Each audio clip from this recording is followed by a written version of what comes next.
Bit, రూపా ఇద్దరు ఇలా రండి. ఏంటమ్మా ఆడుకొనివ్వచ్చుగా, సండే ఒక్కరోజేగా దొరికేది మాకు.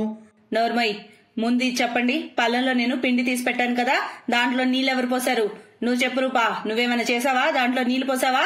నిజం చెప్పు, లేదంటే పడతాయి 4. లేదమ్మా, నేనేం చేయలేదు. నేను నా బొమ్మతో ఆడుకుంటున్నానంతే. ఓ అవునా, అయితే ఇదంతా ఆ కిటికీ దగ్గరే జరుగుంటుంది. ఆ సునీతనిక నా నుంచి ఎవరు కాపాడలేరు. సరే మీరెళ్ళండి, మీరెళ్ళి ఆడుకోండి, నేను వంట చేస్తాను. అనిత, సునీత ఇద్దరు తోడికోడలు. అనిత పెద్ద కోడలు, సునీత చిన్న కోడలు. వారిద్దరి ఇంటి పోర్షన్స్ వేరు, కానీ వాళ్ళ వంటగది కిటికీ మాత్రం కంబైన్ గా ఉంటుంది. దానివల్ల ఒకరి వస్తువులు ఒకరికి అందేంత వీలుగా ఉంటుంది. అనిత, సునీతలు దాన్ని వాళ్ళకి అనువుగా మార్చేసుకుంటూ ఉంటారు. అప్పుడప్పుడు అనిత సునీత పనులను చెడగొడుతూ ఉంటుంది, మరోసారి సునీత అనిత పనులను చెడగొడుతూ ఉంటుంది. ఎక్కువగా వీరిద్దరి మధ్య తరచుగా గొడవలు అవుతూనే ఉంటాయి. దానివల్ల వాళ్ళిద్దరి అత్త కమల చాలా బాధపడుతూ ఉంటుంది. సునీత, ఏంటి టీ చేయడం? టీలో చక్కెర బదులు ఉప్పు కలిపావు. టీ చేయడం మర్చిపోయావా ఏంటి నువ్వు? ఏమన్నారు? టీలో ఉప్పా? నేను టీలో చక్కెర వేశాను. ఏది లేవండి, నేను చూస్తాను. సునీత టీ తాగి చూసి వెంటనే ఊసేస్తుంది. నాకు తెలుసు ఇదంతా ఎవరి పనో. ఈ రోజు అనితక్క అన్ని లెక్కలు సరిచేసేస్తాను. అనితక్క, ఓ అనితక్క, ఏదివా? ఓహో, ఈ రోజు ఆలు గోబీ కూర వండుతున్నావా? ఇప్పుడు చెప్తాను సంగతి. సునీత గ్యాస్ మంట పెంచేస్తుంది. దాంతో కడాయిలో ఉన్న కూరంతా మాడిపోతుంది. అనిత, పొయ్యి మీద ఏమైనా పెట్టావా ఏంటి? మాడిపోతున్న వాసన వస్తోంది. ఆలు గోబీ కూర పెట్టానత్తయ్య, నేను స్టవ్ సింగ్లోనే పెట్టొచ్చానే, ఉండండి చూస్తాను. అనిత వంటగదిలోకి వెళ్లి చూడగా గ్యాస్ మంట ఎక్కువగా ఉంటుంది. ఇంకా కూరంతా మాడిపోయి ఉంటుంది. ఈ గ్యాస్ మంట ఎవరు పెంచారు? నేనైతే సిమ్లోనే పెట్టానే.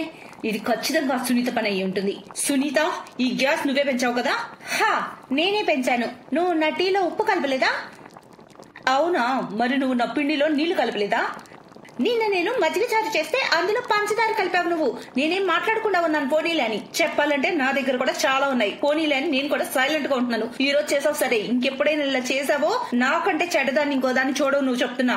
అరే, మళ్ళీ మొదలైందా వీళ్ళిద్దరి పంచాయతీ? వీటన్నిటికి కారణం ఆ ముదనష్టపు కిటికీనే అనిపిస్తుంది నాకు. రమేష్, మీ ఇద్దరికి నేను ఎప్పటి నుంచో చెప్తున్నాను ఆ కిటికీని మూపించండి రా అని. అప్పుడు కానీ వీళ్ళ ఫ్లూట్ వాయింపు ఆగదు.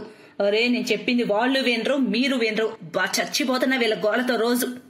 అమ్మా సరే, 1-2 రోజుల తర్వాత నేను మేస్త్రిని పిలిపించి ఆ కిటికీ మూసేపిస్తాను. అనిత సునీతల గొడవ రోజు రోజుకు పెరిగిపోతుంది. 2-3 రోజుల తర్వాత మళ్ళీ వాళ్ళ మధ్య గొడవ మొదలైంది. నాకు బాగా తెలుసు, అనితకి కావాలని ఆ బల్లిని భయపెట్టి నా వైపు పంపింది. నాకు బల్లంటే మహా భయం అని మీకు తెలుసు కదా. అరే, ఇప్పుడు బల్లి విషయంలో కూడా తగువా? బల్లి అక్కడ ఇక్కడ తిరుగుతూనే ఉంటది. ఆ కిటికీ నుంచి ఈ కిటికీకి, ఆ గోడ నుంచి ఈ గోడకి. జంతువుల్ని ఎవరు అదుపులో పెడతారమ్మా? ఓహో, నీ వంటగదిలోకి బల్లొస్తే అరుస్తున్నావు. మరి మొన్న నీ వంటగది అలమరా నుంచి ఒక ఎలక పరిగెత్తుకుంటా నా వంటగదిలోకి వచ్చింది. అప్పుడెందుకు అరవలేదు నువ్వు? నేను కూడా పోనీలని చాలా ఓర్చుకుంటున్నాను, లేదంటేనా? ఇక వాళ్ళత్త భరించలేకపోయింది. కోపంగా గట్టిగా వాళ్ళిద్దరు కొడుకులను పిలిచింది. ఇక మీరు నోరెత్తితే ఊరుకోను. ఇప్పుడికేం చేయాలో అంతా నేను చేస్తాను. రమేష్, ముఖేష్, ఇప్పుడే వెళ్లి మేస్త్రిని తీసుకొచ్చి ఆ కిటికీని మూసేపించండి. వెంటనే మేస్త్రి ఆ కిటికీని మూసేస్తాడు. ఇప్పుడు ఆ కిటికీ మూసుకుపోయింది. కానీ అది అనిత సునీతలను ఎందుకో ఎక్కడో ఇబ్బంది పెడుతుంది. ఎందుకంటే ఇప్పుడు ఇక వాదించుకోవడానికి వాళ్ళ మధ్య ఏమీ లేదు. వాళ్ళిద్దరు పిల్లల్ని పొద్దున్నే స్కూల్ కు పంపుతున్నారు. అత్త గుడికి వెళ్తుంది. వాళ్ళ భర్తలు వాళ్ళ పనిపై వెళ్తున్నారు. ఆ ఇద్దరు వాళ్ళ గదుల్లో కాసేపు ఒంటరిగా కూర్చోవడం, మధ్యలో వంటగదిలో వంట చేయడం. ఆ ఇద్దరు కిటికీ వైపు చూస్తూ ఉంటారు. కానీ మేస్త్రి ఆ కిటికీని మూసేశాడు. ఇద్దరు కొంచెం దిగులుగా ఉంటారు. ఒకరోజు సాయంత్రం కూరగాయల కోసం ఒకే సమయంలో బయటకు వస్తారు. వారిద్దరూ ఒకరినొకరు చూసుకుంటూ ఉంటారు. నమస్తే అక్క, ఎలా ఉన్నావు? నేను బాగున్నాను, నువ్వెలా ఉన్నావు? నేను బాగున్నా. ఎక్కడికి వెళ్తున్నావు అక్క? నేను కూరగాయల మార్కెట్కి వెళ్తున్నా. బిట్టు, రూప బెండకాయ కూర కావాలని గొడవ చేస్తున్నారు. తాజా బెండకాయలు మార్కెట్లో దొరుకుతాయి కదా, అందుకని. అవునా, నేను మటర్ పన్నీర్ కోసం వెళ్తున్నా. బాబులు, పింకీ ఈ రోజు మటర్ పన్నీర్ కావాలని ఒకటే పంతం పట్టారు. సరే పద, ఇద్దరం కలిసి వెళ్దాం. అక్క పద. ఇద్దరు తోడికోడళ్ళు కలిసి మార్కెట్ కి అయితే వెళ్తారు, కానీ పెద్దగా మాట్లాడుకోరు. కొద్ది రోజుల క్రితం వరకు తగు ఆడుకుంటూనే ఉంటారు కదా, అందుకే వారిద్దరి మధ్య మాట్లాడుకోవడానికి పెద్ద ఏముండదు, వాళ్ళకి అర్థం కాదు. ఇద్దరు వాళ్ళ ఇంటికి తిరిగి వస్తారు. ఇక్కడ అనిత బెండకాయ చేస్తుంది, అక్కడ సునీత మటర్ పన్నీర్ చేస్తుంది. కానీ ఏదో ఉంది వాళ్ళ మనసులో, అదే వాళ్ళిద్దరూ ఒకరికొకరు చూసుకోలేకపోవడం. మమ్మీ, పిన్ని ఇంట్లో మంచి మటర్ పన్నీర్ వాసన వస్తోంది. నాకు నోరూరుతుందమ్మా. ఇప్పుడు బెండకాయ తినండి, రేపు నేను మటర్ పన్నీర్ చేస్తాను. మమ్మీ, బబ్బులుకి బెండకాయ చాలా ఇష్టం కదా, నువ్వు చేసే ఈ కూర ఇంకా ఇష్టంగా తింటాడు. హా, తింటాడు. కొంచెం ఇచ్చిరానా? నీకు ఇవ్వాలనుకుంటే ఇవ్వు. ఇక్కడ సునీత కూడా అలాగే ఆలోచిస్తూ ఉంటుంది. ఏమైంది మమ్మీ, నువ్వు బిట్టు కోసం మటర్ పన్నీర్ తీసుకెళ్తున్నావు కదా, ఇంకా వెళ్ళలేదా? హా, వెళ్తున్నా, ఇచ్చొస్తా. సునీతకు అనిత కూడా కూర తెస్తున్న విషయం తెలీదు. వాళ్ళిద్దరూ వాళ్ళ తలుపులు తెరిచాక చూసుకొని ఆశ్చర్యపోతారు. సునీత, నువ్వా? హా అక్క, బిట్టుకి మటర్ పన్నీర్ ఇష్టమని. హా, నేను బబ్బుల కోసం బెండకాయ తెస్తున్నా, వాడికి ఇష్టం కదా. వాళ్ళు ఒకరికొకరు కూర మార్చుకొని అలా చూసుకుంటూ ఉండగా అనిత సునీత కళ్ళల్లో నీళ్లు తిరుగుతాయి. వాళ్ళ వంటగదిలో కిటికీ మూసుకుపోయిన తర్వాత ఇంటి వాతావరణం అంతా సైలెంట్ గా మారిపోయింది. వాళ్లకు వాళ్ళ వంటగదిలో ఒంటరి అనే భావన కలుగుతుంది. అంతకుముందు ఒకరికొకరు వంటగదిలో చూసుకుంటూ ఏదో ఒకటి అనుకుంటూ ఉండటం, కానీ ఇప్పుడు ఒక్కళ్ళమే అన్నట్టుగా అనిపిస్తుంది. ఎన్ని గొడవలైనా సరే తమ వాళ్ళను ఒకరినొకరు చూసుకుంటూ ఉంటే కలిగే ఆనందం వేరని వాళ్ళకు జ్ఞానోదయం అవుతుంది. వాళ్ళిద్దరూ ఒకరు లేకుండా ఒకరు బోర్ అవుతున్న విషయం వాళ్ళకు అర్థమవుతుంది. అనిత సునీత వాళ్ళిద్దరు తప్పులను వాళ్ళు ఒప్పుకుంటారు. ఇక ఒకరితో ఒకరు ఎప్పుడు వాదించుకోకూడదని నిర్ణయించుకుంటారు. వాళ్ళిద్దరిలో మార్పు గమనించిన వాళ్ళ అత్తయ్య కిటికీని తిరిగి తెరిపించే నిర్ణయం తీసుకుంది. కిటికీ మళ్లీ తెరుచుకుంది. ఇప్పుడు మళ్లీ అందరి మొహాల్లో ఆనందం వస్తుంది. ఇల్లంతా నవ్వుల సందడి మొదలైంది. వంటగది ఆ కిటికీ ఇప్పుడు వాళ్ళ స్నేహం, అర్థం చేసుకునే తత్వానికి ప్రతీకగా నిలిచింది. ఇక వాళ్ళందరూ సంతోషంగా జీవించసాగారు.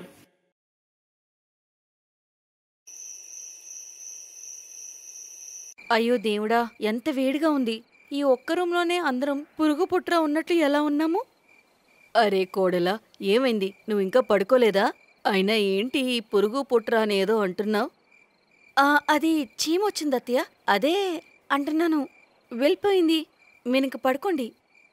అప్పుడే ప్రీతి ఆడపడుచు లేస్తుంది మరియు ఇలా అంటుంది. వదినా, నన్ను దగ్గర పడుకోనా? ఈరోజు నాకు ఎందుకు మీ దగ్గర పడుకోవాలనిపిస్తుంది. ప్లీజ్ వదినా. తల్లి వెళ్ళు, తను నీ వదిన. అలా ఎవరైనా అడుగుతారా? వెళ్ళు. అలాగే, సరే నేహా, రా ఇక్కడికి రా. నేహ ఆమె వదిన ప్రీతి దగ్గరకు వెళ్ళి పడుకుంటుంది మరియు గట్టిగా గురక పెడుతుంది. ఇంకోవైపు వాళ్ళ అత్తగారు కూడా గట్టిగా గురక పెట్టడం మొదలు పెడతారు. అయ్యో, ఎలాంటి కష్టం వచ్చింది నాకు. ఈ ఇంట్లో అంటే ఈ గదిలో సుఖంగా పడుకోవడానికి కూడా లేదే. అసలు ప్రైవసీ అన్నది లేనేలేదు.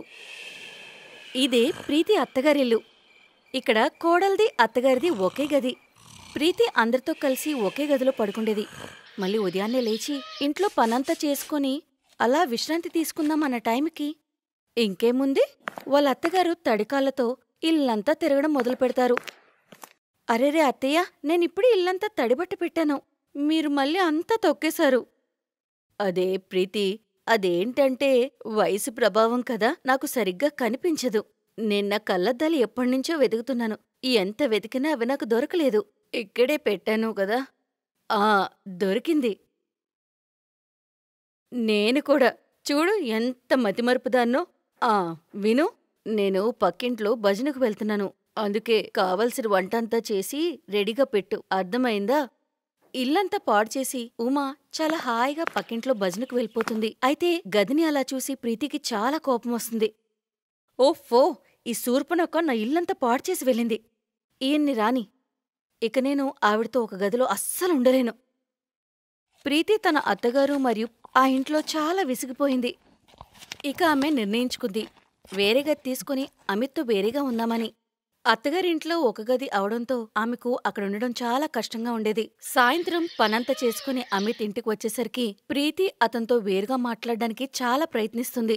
కానీ ఆమెకు ఆ ఛాన్సే దొరకదు. అయ్యో, నా బిడ్డ ఈ మధ్య ఎంత నీరసంగా అయిపోయాడు. రోజంతా కష్టపడతాడు. ఇదిగో నాన్న, ఇంకో 2 తిను. లేదమ్మా, ఇంకా ఆకలి లేదు, నాకు కొంచెం నీళ్లు కావాలి. సరే ఉండు, నీకు నీళ్లు తీసుకొస్తాను. ఉమా అటువైపు వెళ్లడం చూసి టైం దొరికినందుకు ప్రీతి అమిత్తో మాట్లాడడానికి ప్రయత్నిస్తుంది. చూడండి, నేను మీతో ఒక చాలా ముఖ్యమైన విషయం మాట్లాడాలి. అదేంటంటే, ఇదిగో నాన్న నీళ్ళు. చెప్పు ప్రీతి, ఏదో అంటున్నావు. అది అది ఏంటి అది ఇది అని కళ్ళు తిప్పుతున్నావు? సరిగ్గా చెప్పు. ముసల్దానా, మా ఇద్దరిని ఒంటరిగా వదిలేస్తే అప్పుడు కదా నేను మాట్లాడతాను. కొడిక్కలాగంటుకొని ఉంటుంది ఇప్పుడు. ఆహా, చెప్పు ప్రీతి. పాపం ప్రీతి చాలా ప్రయత్నిస్తుంది అమిత్తో ఒకసారి మాట్లాడ్డానికి. కానీ ఒకే గది అవడంతో ఆమెకు అసలు ఛాన్సే దొరకదు. అలా కొన్ని రోజులు గడుస్తాయి. ఒకరోజు పక్కింటి కమలా పిన్ని లడ్డూలు తీసుకుని ఇటు వస్తుంది. ఇదిగో ఉమ్మా, లడ్డూ తీసుకో. మా జీవితంలో మంచి శుభవార్త వచ్చింది. నా కోడలు కడుపుతో ఉంది. అవునా? చాలా చాలా సంతోషం. లడ్డూలిచ్చి కమలపిన్ని అక్కడ్నుంచి వెళ్ళిపోతుంది. అప్పుడు ఉమా కోడలతో, నా కొడుకు తర్వాత ఎవరెవరి పెళ్ళైతే అయిందో వాళ్ళందరికీ పిల్లలు పుట్టేశారు. నేనెప్పుడు నా మనవళ్ళ ముఖం చూస్తానో తెలీదు. ఇప్పుడిక నువ్వు కూడా మాకు త్వరగా శుభవార్త వినిపించు.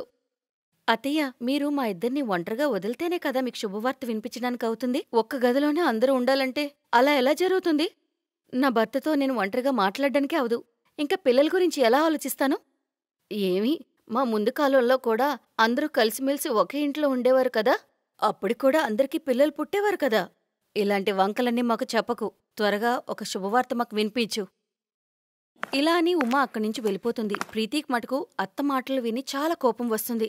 అయినా తనేం చేయగలదు? అయితే ఒకరోజు అమిత్ తన చెల్లి నేహాతో అత్తగారింట్లో పెళ్లికి వెళ్తాడు. ఆ రోజు ఆ ఇంట్లో అత్తాకోడళ్లే ఉంటారు.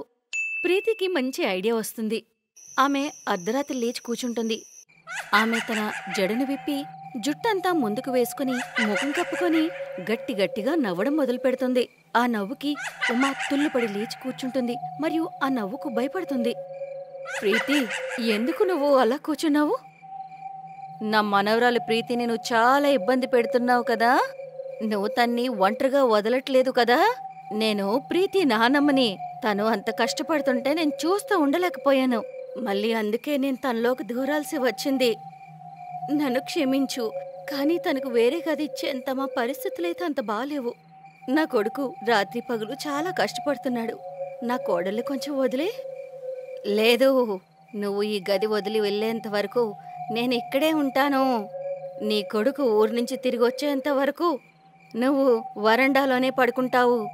నిన్ను అక్కడే పడుకుంటాను. ఈరోజు నుంచి బయటే పడుకుంటాను. ఉమా బయట వరండాలో పడుకోవడానికి వెళ్ళిపోతుంది. అది చూసి ప్రీతి చాలా సంతోషిస్తుంది. ఆ రోజు రాత్రి ఉమా బయటే పడుకుంటుంది. కానీ ఆ మరుసటి రోజు పడుకున్నప్పుడు వాతావరణం కొంచెం మారుతుంది. ఆమెకు చాలా చలేస్తుంది. కానీ ఆ భయంకి ఆమె లోపలికి వెళ్ళడానికి ఇష్టపడలేదు మరియు అక్కడే పడుకుంది. అందువల్ల ఆవిడికి జ్వరం వచ్చి కళ్ళు తిరిగి పడిపోతుంది.